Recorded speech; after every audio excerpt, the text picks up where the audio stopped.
Want to do an edentulous case, you have to create an edentulous guide, which looks like this. So how we do that, and you have these instructions when you created your login for the website, and I can give you a copy of them if you don't. You have to take their denture and duplicate their denture. Okay. So typically what you'll do is we have a set of instructions for you that you can give to your lab, or you can do it yourself. Okay. Most guys don't bother with it. It's pretty inexpensive to have a lab do it. Mm-hmm. What we do is we have them duplicate the denture in 2 different gradiencies of barium sulfate. The reason we do that is we want to be able to see the teeth and see the flange, but be able to see the anatomy through that. So what we do is the teeth, and this is actually a duplicated denture, that the teeth have been ground off. Mm-hmm. The teeth are duplicated in a 15% acrylic barium sulfate mixture, and the flange is done in a 8% barium sulfate mixture. And I have a step-by-step PDF for you. Okay, good. And also, when you set up, did you do your login and set your account up with the Sorna 3D login? I think I did. If you go there, it has the downloadable brochures as well, but I can give you a copy. And you can literally take a denture and those instructions and hand them to your lab and say, make me a copy. If the denture doesn't fit right, or you're going to reset the denture up, you need to do that ahead of time. The beauty of a guide like this, the beauty of our system, So you have to reline it before. yeah, you want to do a hard reline. Mm-hmm. The fit of this is based on the fit of the denture. Mm-hmm. And the setup of the denture, so if you're going to change the teeth, you're going to change their occlusion, you want to do all that ahead of time. Get the denture fitting right, make sure everyone's happy with aesthetics and function and everything on their denture, then duplicate the denture. What you do, let's say this is our duplicated denture. Okay. What you do is you take that duplicated denture, and this is in the instructions also, and you take some acrylic and you bond that duplicated denture to the scanning plate. No bite registration? No, we want it. You want to bond acrylic? it. You want acrylic, Okay. and you can have your lab do that too. Okay. I mean, the lab will literally do it all. It's a piece of cake. Mm-hmm. Then you scan the patient with this in their mouth, Okay. because that gives us our fiduciary markers. So I can just give the lab the denture and the plate Yep, and tell them to duplicate the denture and bond bond it to this. bond it to And I that have instructions and pictures for them. for them. Great. And what happens is, our accuracy comes from the fact that we plan and design and scan, do everything in one software platform, right? So if this plate's in the patient's mouth when the denture is scanned, then you scan them as normal. Mm-hmm. Then we see the denture, the anatomy, the teeth, the flange, and our fiduciary markers. Then we get this in Germany. Mm-hmm. And what we do is we actually grind off the teeth, and we put our master sleeves through the same plate, just like on this one. So this particular case is a 6 implant case. This was just under a 40-minute surgery, all punched. And the cool part is, when you go into our planning software, you can select and design your fixation pins at the same time you design your implants. So if you've ever done an edentulous guide before, they fit horribly. They're loose and they slide around. And oftentimes, and I've sat through many of these surgeries, I used to make these, right? Oftentimes, you put your denture in the mouth, your guide in the mouth, and you go to do your fixation pins, and you can't put your fixation pin where you wanted it because you're running into the incisive canal or something else is going on, because you've never been able to visualize the denture and the anatomy together like this. Mm-hmm. So what happens is, you go to the mouth and you're punting. You have to put a fixation pin off center, not where you wanted it, then you have to change the location of an implant, and it becomes kind of a mess.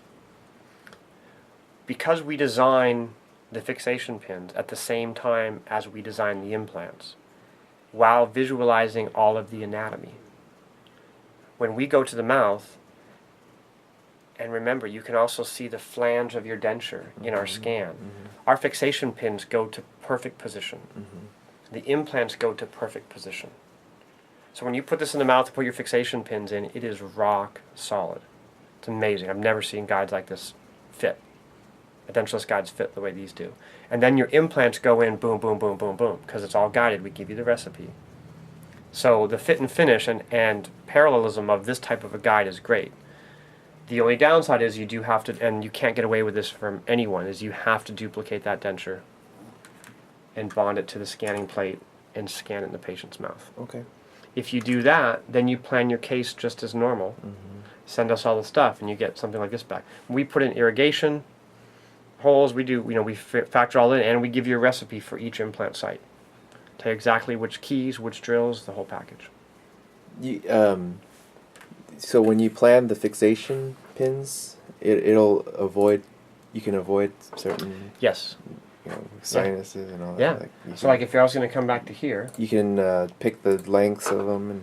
So if I go down here, right, and if you go to, and most people use the Nobel because they're the most common.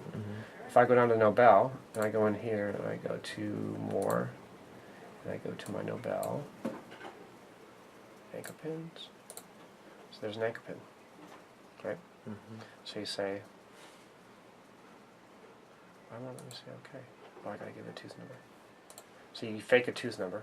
So that's the area where you want the anchor pin? Yeah, so you have to tell a tooth number, so you stick in a tooth number.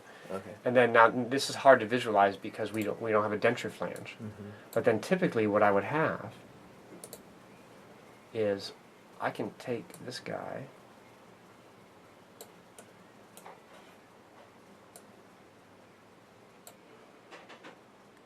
and move him around and angle him and stick him in where I want him. And this makes a lot more sense if you have if you actually have a denture in there. And so you can set this down. And then what we do is based on, see how this is built up? That distance? What we do is you set this anchor pin so it goes exactly where you want it to go. And then we build up the additional distance we need so that you're not risking, you're doing guided anchor pin surgery. You're not risking running into anatomy. Same idea. Now let's say I plan it and obviously it's like into the sinus or something. Are they gonna call me and say? Yes. Yeah. When the case comes in, we open it up in our same software, and we have very good technicians back there. They evaluate the case. So they're going to open the case up and they're going to look at it, and they're going to read any notes you have, and they're going to go like this, they're going to look at this, they're going to look at this, they're going to go here. Are they able to change it, or do I have to change it myself? Well, legally you have to change it, but this is what we do. We don't make you resend us everything. So let's say they come back and say, oh yeah, geez, this is really off and we're concerned. They'll schedule a WebEx with you. And what you'll do is you'll come in here and they'll walk you through and talk, and you guys will make your changes together.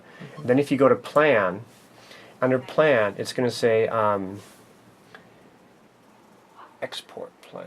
See, hold on. See, mine's been changed because I got my. So it's going to say export plan. And this XML file, which is what this is here, they're going to have you email them that XML file. Okay. That XML file is signatured, so when they get it, they load it up and it will change your plan at CCAT. Okay. And then everything goes back as normal. But that's the really cool part. And the PDF I have that has all this broken down is literally step by step by step. Okay. On how to do that. It's very simple. It's also available on the Sorna3D.com where your user login. Okay. But I'll give you a copy of it. Under your implant button, so this is where you would change to if you had multiple implants. If you're planning another implant, say we're doing one on 30, and let's go back and use an elbow. Say okay. What I could do, which I didn't do there, I could go back to this, and I could make 30 parallel to 31. So when you do one implant, it only says vertical. Oh. But if you're doing multiple implants, where parallelism is critical for you, you can go in and say, I want to make that implant parallel to 31. Wow. Boom. Now that implant is perfectly parallel to 31. So what you can really do, you can go in there and get it and set it to the height and everything that you want. Make sure it's right, and then make it parallel to 31. I can even go to this side and do number 18 and make 18 parallel to 31 also. Now 18 is going to be, I'm not sticking in the right spot, but actually I did put it in the right spot. Now that one's parallel.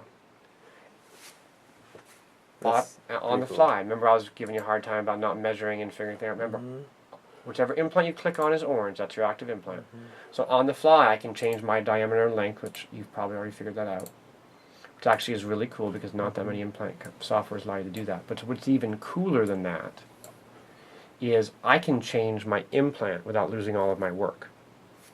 This is a big deal because I've seen many doctors spend 5-10 minutes planning a couple implants out, and they realize, oh, I meant to use this or I meant to use that, or for some reason clinically they need to change to a different implant type because of bone height or something like that.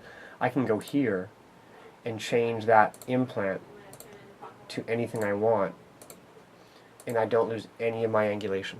So that's what these buttons here do. So I can undo my last change. I can delete whichever one is current. So here's my implants. Right? If I want to delete number 18, click 18, hit delete. Or you just right click on the implant and hit remove.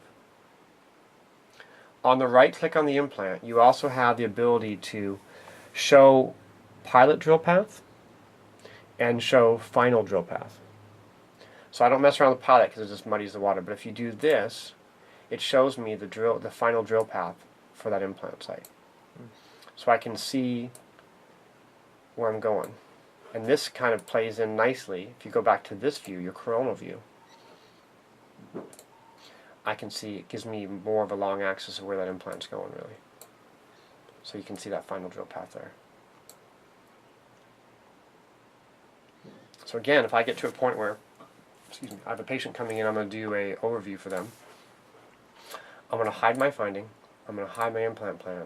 I'm going to walk them through a general overview of their anatomy to continue to build value with why I have this machine and what's going on. And I can do a comprehensive evaluation for you and talk about anything I find. Then I'm going to go into my findings and talk about the findings I found, or maybe do that last. Then I'm going to go into my implant plan and walk them through my implant plan. So from a presentation standpoint, it makes it pretty sweet to be able to do those things. So you have the patient come back after evaluation, or do you do the Most people do it chairside. Really? Yep. After you do the first couple times, if you're uncomfortable, do them in your office, and maybe have the patient wait an extra 10 minutes. But what I really would prefer you do, and honestly, probably better than 90% of my users do, if they do it chairside. Because literally, I'm not talking. Or I'm talking to a patient, walking them through, and say, okay, so here's your nerve canal down here, and I don't feel like I can put a longer implant in, so I may need to do some bone augmentation. Or if you're on the upper, you can say, I can't do this. You walk your patient through and you have them sit up and you say, okay, you see this here? This is your nerve canal. In the past, we would kind of guessed where that was, but now we know exactly where that is. And the value of that is, okay, maybe I need to angle my implant a certain way, so, Mrs. Smith, you're going to need to use a custom abutment. Well, why do I need a custom abutment? It's $700 more, blah, blah, blah, blah. Go to custom abutment, and I can go to generic, and I can... How did you get to that screen? So right here. Oh, yeah, okay. Click on that, and you go to your abutment tab, and I select generic. I can create a custom abutment. So I can change my angulation. I can change the emergence diameter. So basically you're waxing up collar length. You're waxing up an abutment, right? So, occlusal diameter. And you see that abutment's now showing up on that implant. So then I can go back to Mrs. Smith and say, okay, Mrs. Smith, your implant's going like that, right? And if you grab this orange line right here, I can actually time that abutment so it matches up with the right angulation I want, and be able to show Mrs. Smith. And I got my angles all messed up here. Let me get to where I need to be. So there's that shot, and then